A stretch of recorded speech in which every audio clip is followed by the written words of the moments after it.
तो आइए शुरुआत करते हैं। आज जो क्वेश्चन 11 से लेके 20 तक का क्वेश्चन सॉल्व करेंगे। तो पहला क्वेश्चन नंबर 11 जो है और 12, 13, 14 ये चार क्वेश्चन जो है रीडिंग कॉम्प्रीहेंशन से है। तो पहले पैसेज नंबर 1 पढ़ते हैं, देखिए क्या कहता है।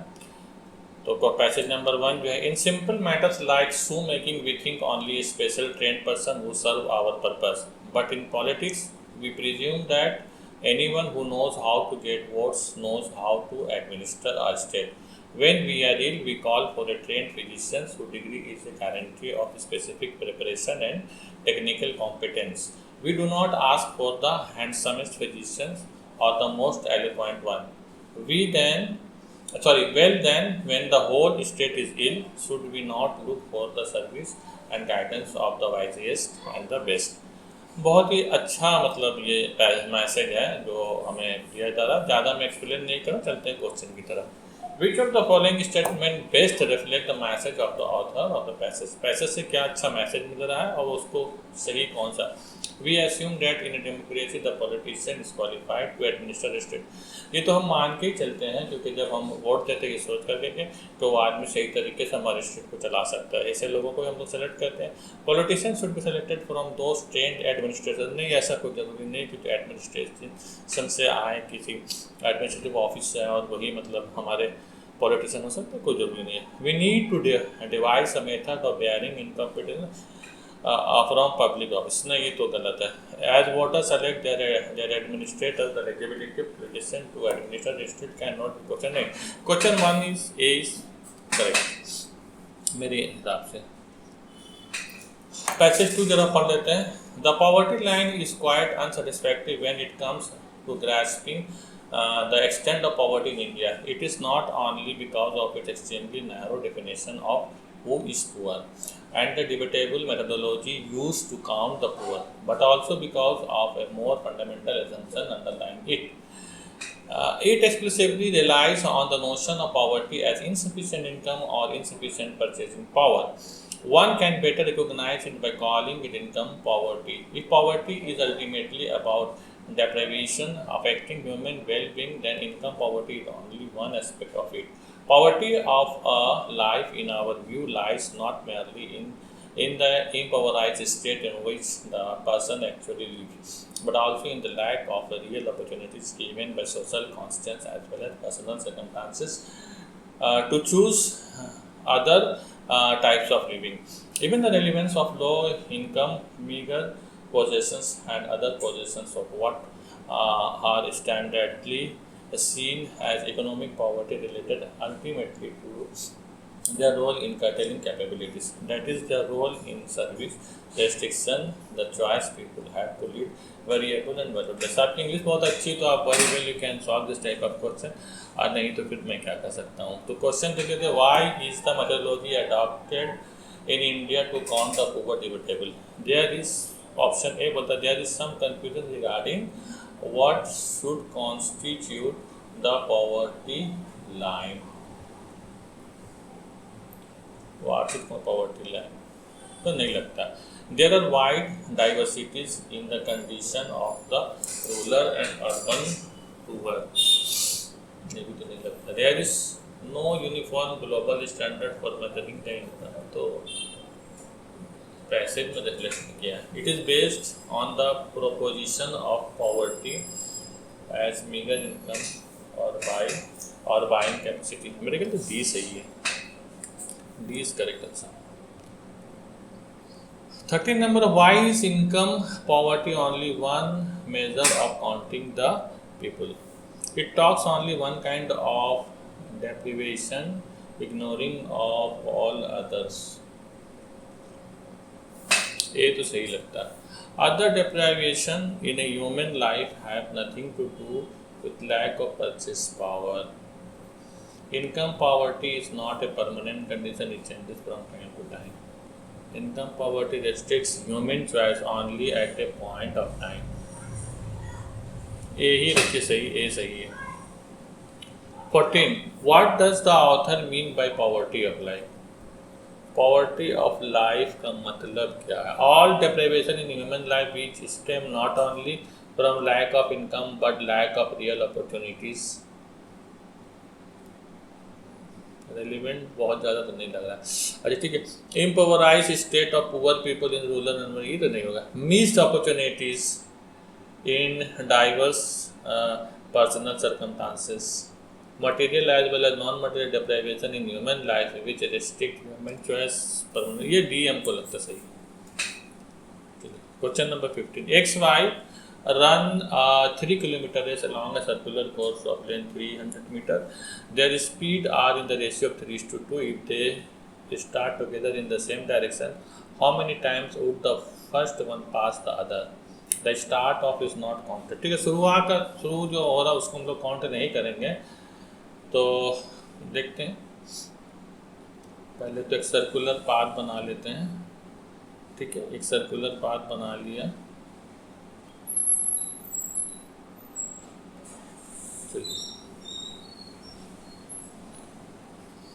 तो इसका जो सरकमफ्रेंस है वो है 3 किलोमीटर है ना, ये सरकमफ्रेंस है, दिस इज 3 किलोमीटर। और मान लीजिए इस पोजीशन से दो साहब हैं, एक हैं हमारे साहब हैं x और एक को मान लेता हूँ y, एक है x और एक है y, ठीक है ना, y।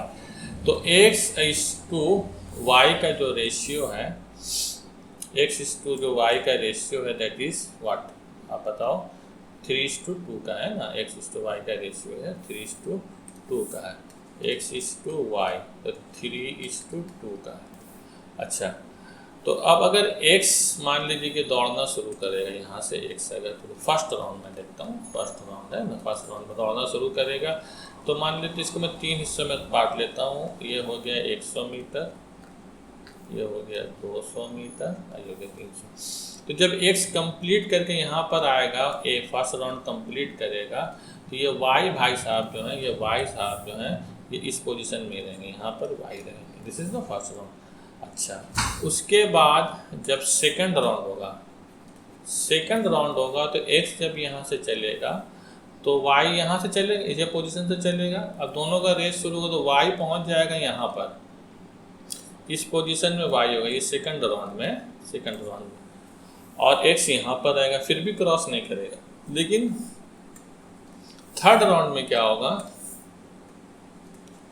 थर्ड राउंड में क्या होगा कि y जो है वो यहाँ से चलेगा और x यहाँ से चलेगा, है ना।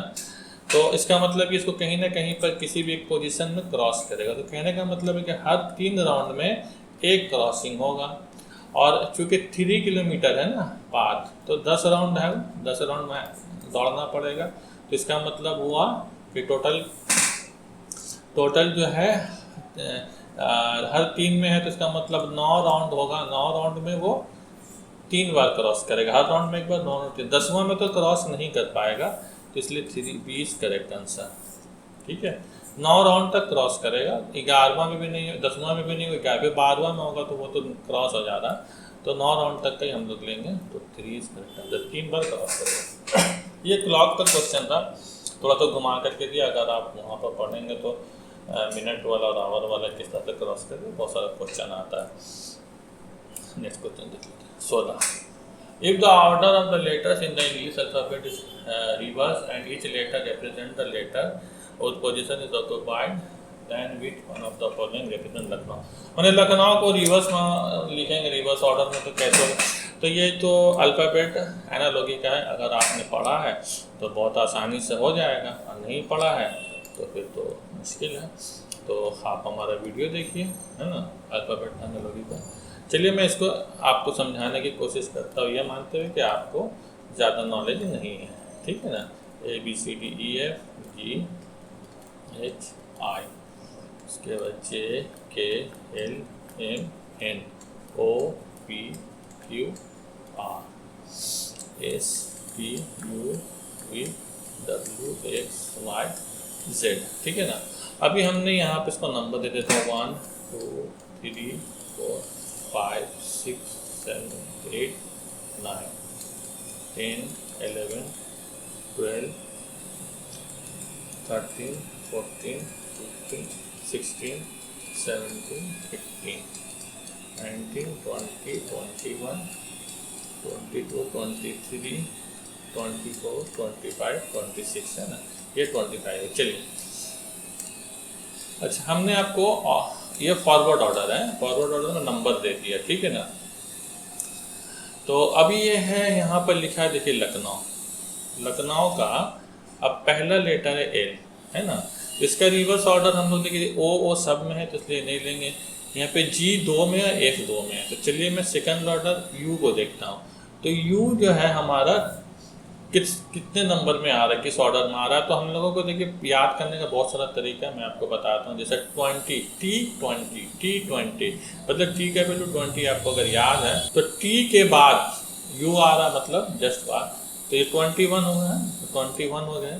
तो टी का वैल्यू 21 हो गया। रिवर्स निकालने के लिए क्या करते हैं हम लोग, 27 से माइनस कर देंगे तो ये हो जाएगा 6। इसका मतलब छठा नंबर एफ है, तो ये आंसर होगा। तो देखिए यहाँ पर जो हम लोगों ने लिया था, तो यहाँ पर जी है, ये भी नहीं होगा, एफ, इन दोनों में से कोई एक हो सकता है ना। तो अब ये देखिए ये सी, ए और बी तो क्रॉस होकर निकल गया, सी या डी में कौन होगा। तो सी या डी में देखिए यहाँ पर सभी सेम है, वो यहाँ सिर्फ ये 2 लेटर जो ये दोनों अलग है, तो इसी को ही हम लोग लेते हैं, ठीक है ना। मतलब लास्ट वाला डब्लू को हम लोग देखते हैं कि किस ऑर्डर में आता है।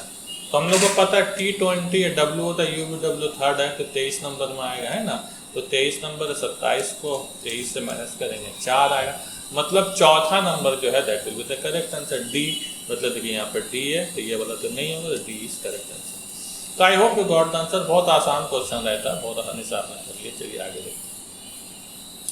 17 number, in a tournament of chess having 150 entrants, ठीक है, 150 प्लेयर आए हैं। A player is eliminated when he loses a match, जो हारा वो निकल गया। It is given that no match result kicked off, किसी में ड्रॉप ड्रॉ नहीं हो रहा है। How many matches are played in the entire tournament? तो जाहिर सी बात है लास्ट में एक बंदा बचेगा, तो उसको कितना मैच खेलना होगा, मैं बोल दूंगा 149। चलिए निकल जाइए आगे। अब सवाल है कि आपको समझ में कितना आया, मुझे तो नहीं पता ये 149 कैसे है। चलिए इसके लिए हम कुछ एग्जाम्पल ले लेते हैं। मान लीजिए मेरे पास 2 इंटेंट्स हैं, 2 इंटेंट्स है, तो ये दोनों खेलेगा एक ही मैच, तो उसमें से -1 करिए तो 1 आता है। मान लीजिए मेरे पास 3 इंटेंट्स है, तो ये 2 खेलेगा और फिर ये 2 खेलेगा, तो मतलब 1 1 2 मैच हैं, तो 3 में -1 करिए तो ये 2 मैच आता है। मान लीजिए मेरे पास 4 इंटेंट्स है, तो ये दोनों खेलेगा, ये दोनों खेलेगा, फिर ये दोनों खेलेगा, तो ये 1 2 3 मैच हो रहा है, तो 4 में -1 करिए देखिए 3 आता है। चलिए मैं ये 7 प्लेयर को ले लेता हूँ, 7 इंटेंट्स को ले लेता हूँ, फिर देखता हूँ क्या आता है। 1 2 3 4 5 6 7, देखिए ये दोनों खेला, 1 2 3 मैच हुआ, है ना। उसके बाद देखिए ये दोनों खेला और ये दोनों खेला, तो कितना हो गया 2 मैच, फिर ये दोनों खेला, फिर 1 मैच, मतलब टोटल 6 मैच, मतलब 7 में -1 कर दीजिए, मैंने हर हाल में जितना मैच उसमें -1 कर दीजिए, that will give the answer. 150 match है, -1 करिए 150 आ जाएगा आंसर। चलिए ठीक है, next question. How many 3 digit natural number without repetition of digit are there such that a digit is odd and the number divisible by 5? बहुत आसान है। तो हमारे पास जो ऑड डिजिट है 1 3 5 7 और 9, मतलब डिविजिबल बाय 5 होता है, मतलब 5 तो सब में रहेगा ही, है ना, इस तरीके से। अब रहा ये 2 डिजिट का खेल है, तो मेरे पास टोटल कितना है, 4 डिजिट है, तो 4 फैक्टोरियल, और लेना है 2 तो 2 फैक्टोरियल कर दीजिए, तो यहाँ आपको काट करके आ जाएगा 4 × 3, तो 12 इज करेक्ट आंसर। चलिए नेक्स्ट क्वेश्चन देखते हैं, बहुत आसानी से हो गया। Consider the question and 2 statement given below. Question is x is an integer. Question है क्या x इंटीजर है, स्टेटमेंट है x/3 इज नॉट इंटीजर, बोल रहा है x/3 इज नॉट इंटीजर। तो क्यों नहीं हो सकता, अगर मैं x = 3 मान लूँ तो 3/3 हो गया, 1 तो इंटीजर होगा, इसलिए ये सफिशिएंट नहीं है, this is not sufficient. x/3 is, अच्छा 3x इज इंटीजर, 3x बोल रहे इंटीजर है। अगर 3x इंटीजर है तो मान लीजिए कि मैं x का वैल्यू अगर मैं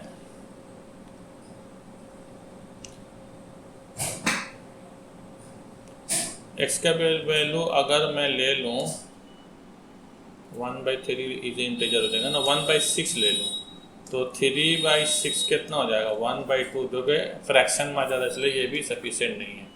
तो ये दोनों ही सफिशिएंट आंसर हमको नहीं लगा। स्टेटमेंट 1 एलोन इज सफिशिएंट, ये तो नहीं होगा। स्टेटमेंट 2 एलोन सफिशिएंट, तो क्वेश्चन ये भी नहीं होगा। Both statement 1 and statement 2 are sufficient to answer the question, ये भी नहीं होगा। Both statement 1 and 2 are not sufficient to answer the question. I think D is correct answer. दोनों ही सफिशिएंट नहीं होता ना। The increase in the price of a certain item was 25%, then the price was decreased by 20%, and then again increased by 10%. What is the result? Increase in the price. देखिए इस तरह का question है तो 100 मान के चलिए। 100 रुपया है, 25% बढ़ा तो 125 हो गया। फिर 20% घटाया, जब 125 में आप 20% घटाएंगे तो कितना आ जाएगा 100 ही आएगा। 80/100 इंटू 125 आपको मिलेगा 100। फिर बोलता है कि हमें जो है उसको 10% बढ़ाना है and then gain increase by 10%। What is the result increase in the value? तो जाहिर सी बात है कि आप 10% बढ़ाएंगे, सम तो 10 ही आएगा, तो 10 इज करेक्ट आंसर। तो आपका आंसर यही होगा। तो ये सब क्या है कि जब आप बहुत ज़्यादा स्मार्ट हैं और आपको कंसेप्ट बहुत ज़्यादा क्लियर, तो वेरी इजीली आप पेपर और पेन के भी कर सकते। चलिए मैं आपको समझाने के लिए कर लेता हूँ। 100 रुपया है, 25% इंक्रीज हुआ तो 125 हो गया। 125 होगा ना। अब ये 125 जो घट रहा है कितना 20% माइनस हो रहा है ना, 20% घट रहा है, मतलब 100 वाला माल 80 हो जा रहा है। 80/100 इंटू 125 काट दीजिए तो 4 हो गया, अब 25 से 5 हो गया, ये हो गया 20, तो बचा 100। देखिए 100 रुपये, फिर यहाँ पर 100 रुपया आ गया। 10% फ़ायदा है तो हमें 10% ही ना करना पड़ेगा।